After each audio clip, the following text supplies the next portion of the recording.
casharka ayaa socda iskuulkan ayaa ardaydiisu ay aad ugu dadaalaan maadada xisaabta laakiin hal arday ayaa ka dhex muuqda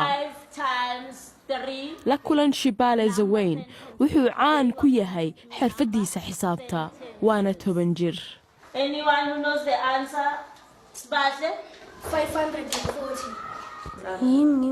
iskuulka oo dhan aniga ayaa xisaabta ugu badiya dadkuna inaan wax u xisaabiyo ayay i weydiistaan si ay ii imtixaamaan wayna ama kaagaan markaan jawaabta saxo dadka qaar ayaa lacag siiya marka aan xalliyo hooyaday ayaana siiya lacagtaas waxaa Shibale hibadiisa la ogaaday marka uu nin booliis ah uu muuqaal ka duubay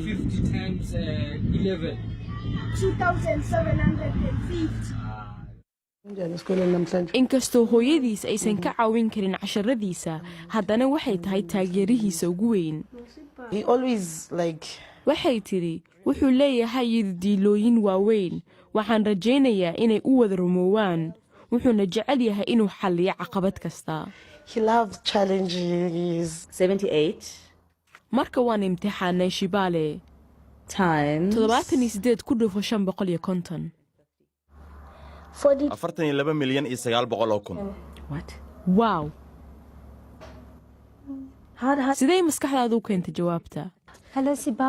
kadib qiimayn waxaa loo aqoonsaday inuu yahay canugkiiba u saaxiiba laakiinse iyaduna waa mid dhibaatadeeda leh dhaqso ayuu daalayaa wuxuuna u baahan yahay hab ka duwan carruurta kale in wax loo baro Professor Belinda waa madaxa naadiga xisaabta ee jaamacadda Wits waxayna doonaysaa inuu qayb ka noqdo naadigeeda uuna la tartamo dadka ugu dheereeya xisaabta dunida